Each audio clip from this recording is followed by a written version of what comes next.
Pertama kali gue dapat gaji dolar, wow, hidup gue naik level. Karena di kepala gue, waktu itu cuma senang aja.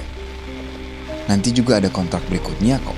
Covid datang, kontrak hilang, kapal berhenti, banyak pegawai di layoff, termasuk gue. Gaji nol. Bukan cuma takut miskin, tapi juga takut sama pikiran gue sendiri. Ngecekin kontrak berikutnya, not available. Gue cuma gak siap kalau hidup berubah arah.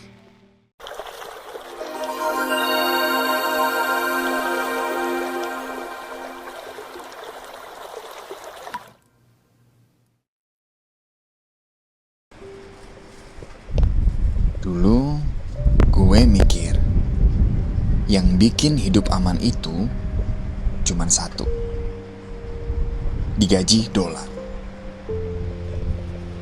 Serius, pertama kali gue dapat gaji dolar, rasanya kayak wow, hidup gue naik level.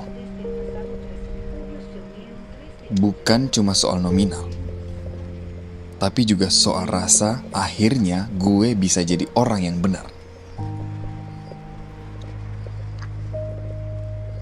Kontrak pertama itu chaos. Banyak salah, capek, bingung. Tapi anehnya, gue ngerasa seneng banget. Apalagi pas gajian cair. Senangnya nggak kepalang. Shopping, gas. Jalan-jalan di port, gas. Beli barang gak penting, souvenirs, gas juga. Pas pulang kontrak, traveling ke luar negeri, why not? Karena di kepala gue, waktu itu cuma satu. Tenang aja, nanti juga ada kontrak berikutnya kok. Bulan depan, gue pasti bakal naik kapal lagi.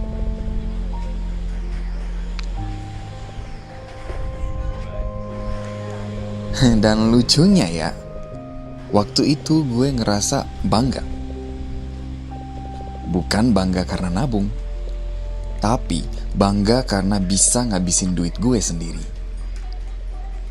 Bisa traktir sana sini, bisa jalan-jalan, foto-foto, ngerekam video di luar negeri, terus diposting di sosmed.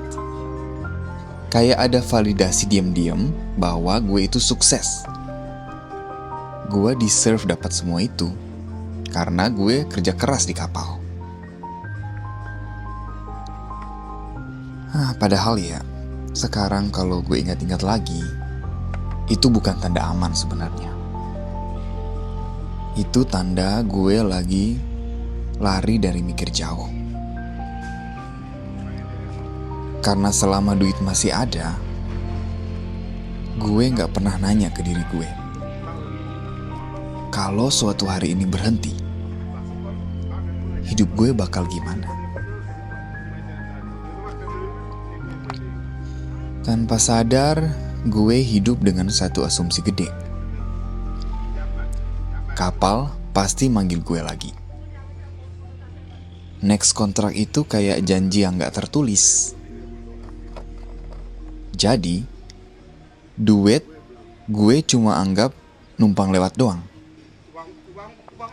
Yang penting happy sekarang. Masa depan, kayaknya masih jauh.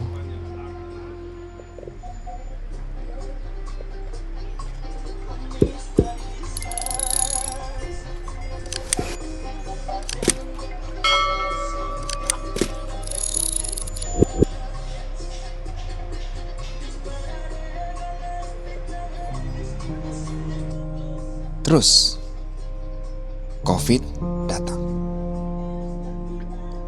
Kontrak hilang, kapal berhenti,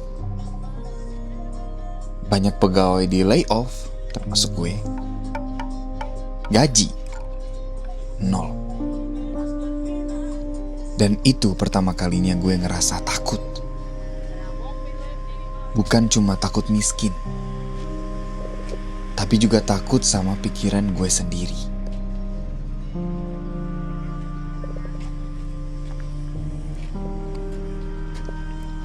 Setiap hari gue buka aplikasi perusahaan, ngecekin kontrak berikutnya. Tapi tulisannya cuma satu, N.A, alias not available.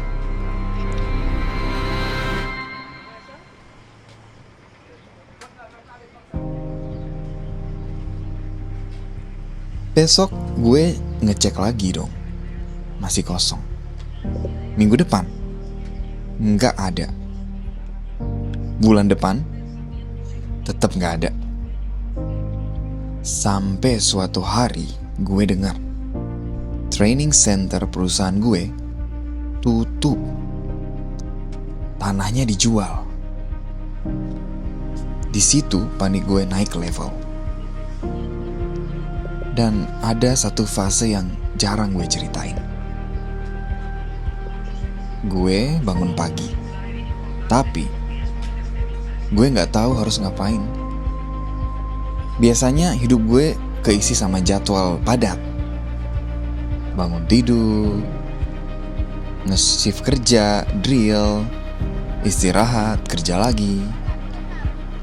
Pas semua itu hilang, kepala gue malah lebih ribut. Gue nanya ke diri sendiri, kalau gue gak naik kapal, terus gue ini siapa? Nilai gue apa? Gue masih berguna gak? Dan itu berat, karena tanpa sadar gue terlalu banyak taruh makna hidup gue di satu hal doang, yaitu kontrak kerja di kapal. Anehnya, justru di situ gue mulai belajar paling banyak tentang duit, tentang mental, dan tentang hidup.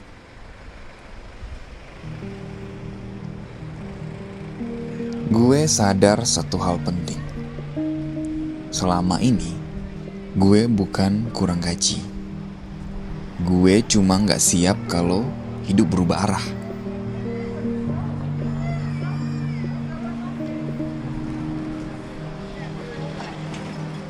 Sejak itu, cara gue ngelihat duit berubah.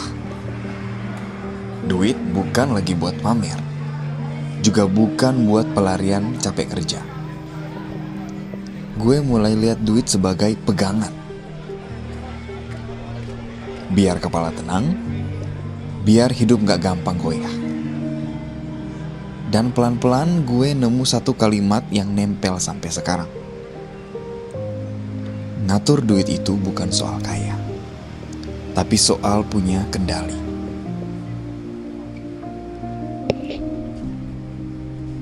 Dan dari situ juga gue nemu purpose gue. Bukan cuma kerja, bukan cuma ngumpulin gaji, tapi pengen bantu orang lain, terutama kru Indonesia, kru Asia. Karena jujur aja, ini komunitas yang paling sering kerja keras, tapi paling jarang disiapin buat krisis. Dan gue mikir, kalau gue aja bisa panik segitu, gimana yang gak punya pegangan sama sekali? Gimana dengan teman-teman lainnya? Kalau lo lagi nonton ini dan ngerasa gue sekarang masih kayak versi lama dia, santai. Gue juga pernah di situ.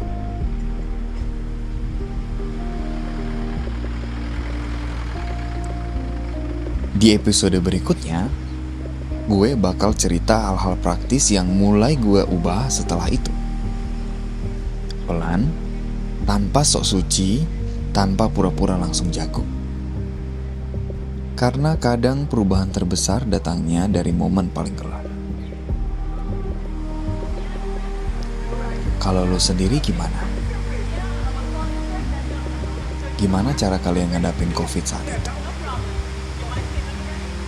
Gue mau dengar cerita kalian.